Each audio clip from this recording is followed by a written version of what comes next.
Receiving simulator transmission. Uploading transmitted feed. Initializing playback sequence. Alright Seipher, we're ready. Hey everyone, Seipher here, and welcome back to Seipher Plays Yugioh, the Sacred Cards. In the last episode, we took on Bones at the graveyard, winning our first locator card, before doing a few duels around Battle City, and entering in our first password, which was actually a password that I didn't know existed until this Let's Play, so that's rather interesting.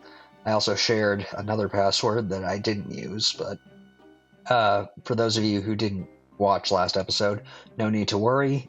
From that episode onward, all those two passwords will be in the description of every video going forward. This time, we actually came up to, well, at the end of the last episode, we came up to this area north of the Clock Tower Square, and we see that we have a opponent standing right before us. So let's not waste any time and actually get right on into dueling him. Don't think that you can beat me. Right, well, as per usual, gonna bet Zanky. Alright, and it looks like we're going first, so let's just start off by having Penguin Soldier as our opening move. And I probably should have expected that. Alright, well, not anything we can't deal with. Let's just have this flower take him out. Okay. Well, now we have him on the defensive, so let's just have... So yeah, I haven't really done any duels off screen since the last episode, but it's fine. I think we'll be alright. Just gonna focus on... I'll probably do some duels off screen in the future, but for now, we'll be fine.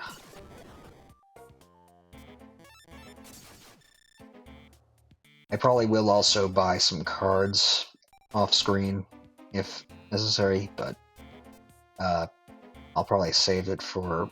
Or I might actually do some shopping on screen, but let's actually just focus on this duel.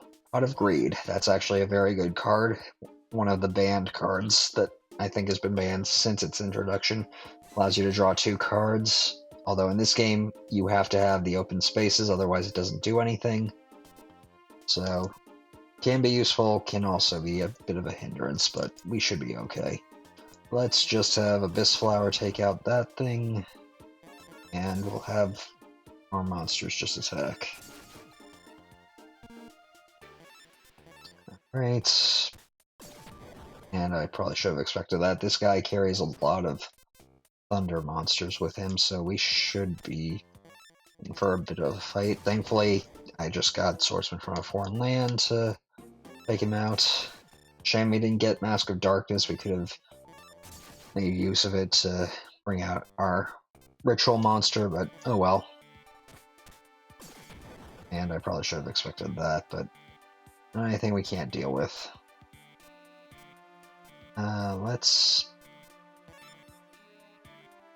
Yeah, you know what? Let's actually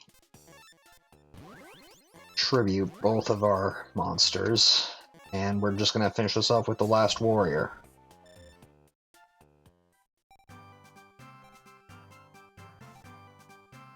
Domino, Thunder Nian. Alright, our duelist level is too low, so we don't even get the description, which... Okay, that's a bit odd. Ah, big brother! I'm getting my big brother to beat on you. And just like that, another one has appeared. And this one appears to be carrying a baby on his back. Okay, well, I'll just gladly take you on as well. Don't think that you can beat me.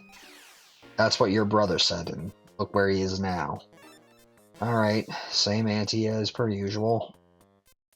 Let's actually put down this Flame Viper, and we'll just set this Dark Hole for right now. Okay, that was actually pretty good.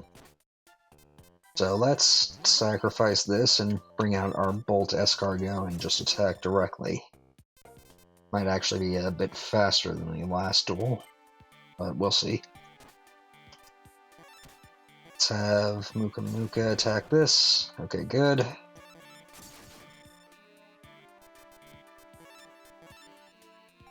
Alright, so yeah, it's been pretty simple, but it is at least somewhat enjoyable, I think. Let's have Muka Muka attack again. Been really good at predicting what they're putting down, but it's kind of expected if you know the characters from the actual show, because this is basically just the second major story arc of the show. Oh well, you know what, we'll have the Wandering Doom attack this thing, and let's just hopefully finish. Okay, we're a little shy, but we should be okay. Alright, you know what? Let's just activate Dark Hole, clear the board, and Pot the Trick will destroy this. Okay, good.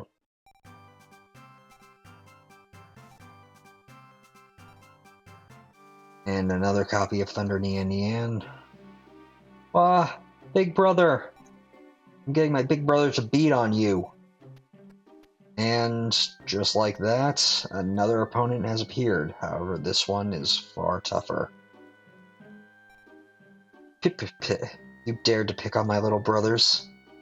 But this is as far as you go. Nobody can best my psychic powers. Yeah, my big brother's psychic deck is the best. It's the ultimate. Yeah. The fact that I'm going to rule over all the duels. Well, it's a law that holds for the entire universe. If you're going to run, now's the time. I'm going to put my locator card on the line. But you, I'll see you out of this tournament. That'll be punishment for picking on my brothers. Alright, well, let's duel. How foolish of you. Pip, I shall win. Alright, well, I do think that this is going to be a bit tougher because I do know his ace monster. But thankfully we seem to have a solid opening hand, so let's start by just putting down Swordsman from a foreign land, because I have... Yep, I expected a Thunder monster to be his opening gambit. Alright, let's just have Mask of Darkness start things off. And just so that we keep Mask of Darkness safe, we'll have... Or not. Okay. Well, that gives me an idea. Let's actually have... Yep, I figured it was a Thunder monster. So now we can have Mask of Darkness and Muka Muka attack directly. Now, Espa Roba isn't as difficult as some might think, but he does have one particularly good card, even if this game's mechanics doesn't exactly make it all that good. And I can't summon the Last Warrior because he summoned Magician of Faith, so let's just have Wretched Ghost join in to take out that light monster. And we should be good. Yeah, that's... having the attribute cycle... Knowing the attribute cycles is very helpful. I've also included those in the description of every video now, so, since episode 2, since I went over it. So, if you're playing along and need to remember, just look in the descriptions. But having the attributes makes it so that you can beat over pretty much anything other than divine monsters, which can't be beaten over, but oh well. Let's sacrifice these two and bring out the Last Warrior, and we'll have Mask of Darkness take out this guy. Alright. Now, I suppose since he's likely not going to get a chance to do so, I should warn you that his ace monster, Jinzo, can destroy any trap on the field when it is first summoned, because this game has odd effect rules. But outside of that, it's not all that dangerous. It is a 1 tribute monster, so try and keep him from getting any monsters on the field as best you can. But that's not a worry for me, and now we can finish him off. Okay. Now did I ante a good enough card? Because he's a boss, he gave us 30 deck capacity, which I believe also gives us 5 duelist level. 800 Domino. Yep, we got Jinzo. His ace, but our duelist level is still too low to actually use it, so oh well. What? I lost? I don't believe it. How could I lose? Big brother! Alright, well, we got 2 locator cards now. So, what are we gonna do next? Oh, well, we see Bones is out and about. I think I'll save talking to him for just a little bit. We could try challenging Rex Raptor again, but I don't really feel like it. Let's actually go out of the Clock Tower Square and over to Art, or the Art Museum. You see that we have 2 people walking around and one that rather stands out. If he could stay still. Seipher, aren't you with your friends like Yugi? I slept in after writing TRPG scenarios last night. I made it to the tourney just a while ago. Alright, well, let's try dueling this guy, Bakura. Okay, sure. Let me try out my game plan. Alright, as per usual, we're gonna anti-Senki. It's kind of the best thing that we have to anti right now. And let's... You know what, we'll throw Morphing Jar in defense mode and throw down this Dark Hole. Okay, that's good.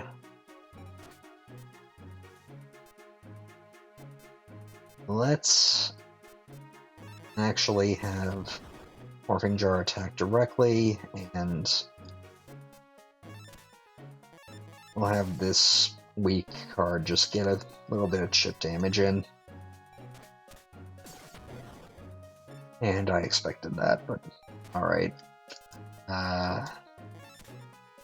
Probably not the best strategy to just keep throwing out these weak monsters, but I don't really care.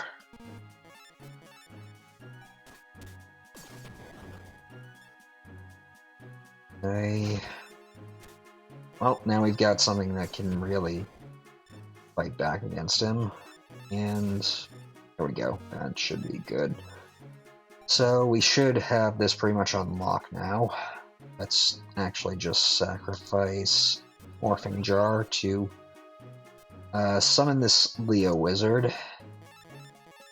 We'll have Abyss Flower take out his defense and just launch an attack. So yeah, even named characters aren't proving all that difficult to fight. It's really just a matter of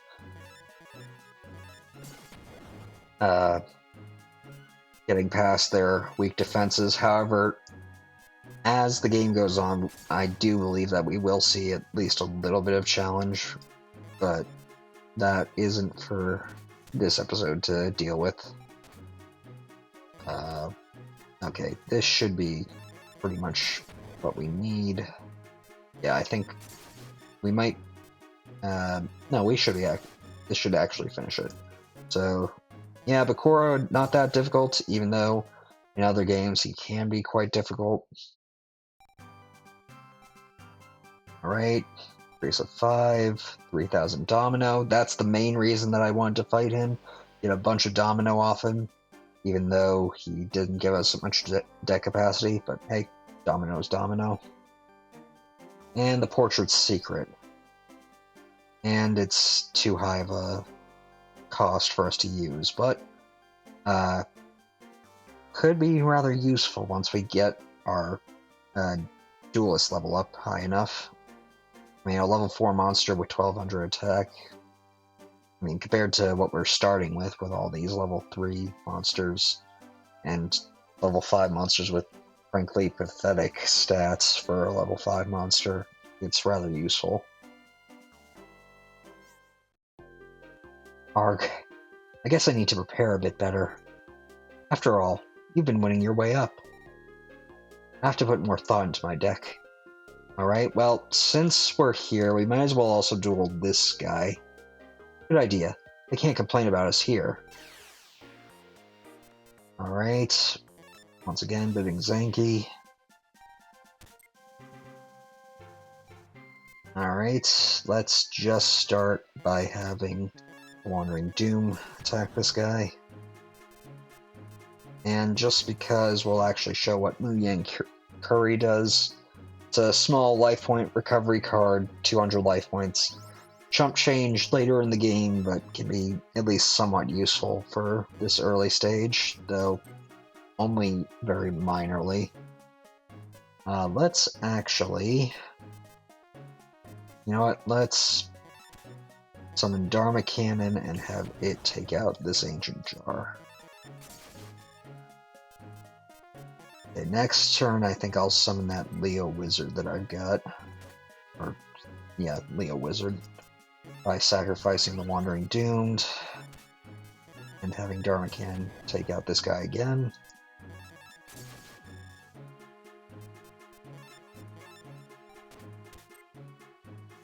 Alright. Next we're going to summon Witch's Apprentice and use her effect to increase the attack power of all of our shadow monsters while weakening light monsters. We'll have Dharma Cannon wipe out that defense and have Leo Wizard launch another attack. Okay, so yeah, pretty simple. Not really all that much of a challenge, but hey, it's something. Let's summon Penguin Soldier and just have these two take out most of his life points.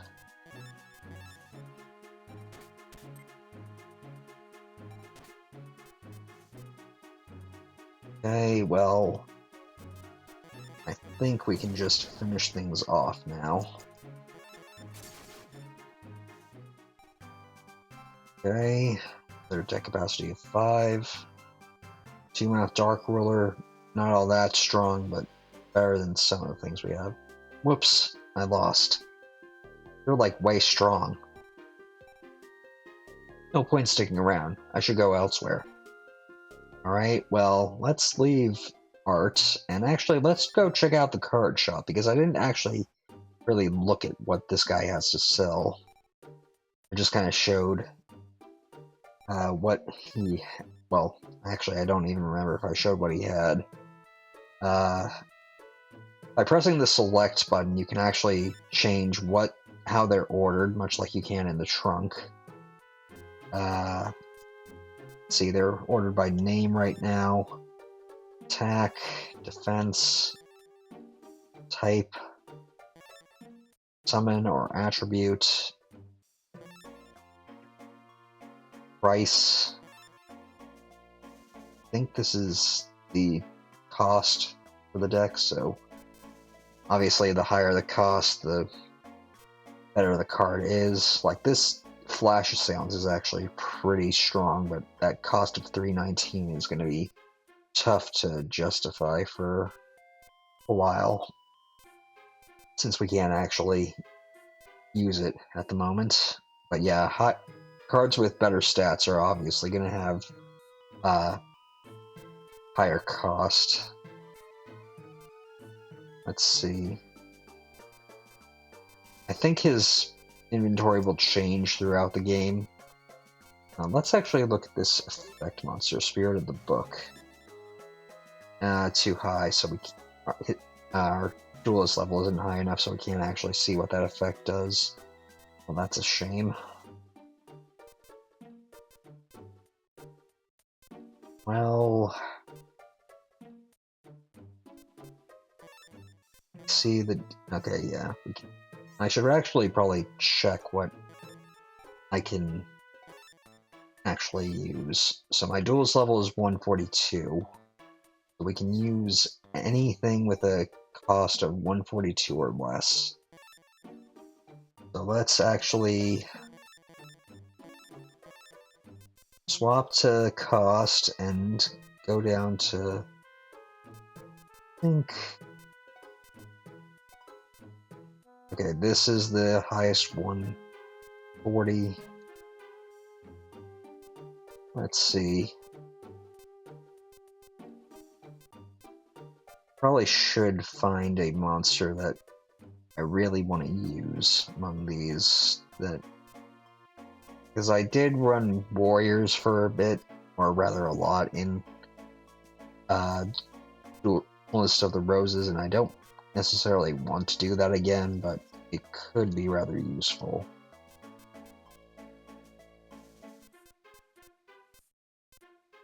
I'm not really seeing all that many great monsters in this selection right now. Actually, what is your... well, devout young woman who has restorative power. Okay, so she can heal. That's good to know. Some basic spell cards. Toadmaster. Cost of 341 Domino.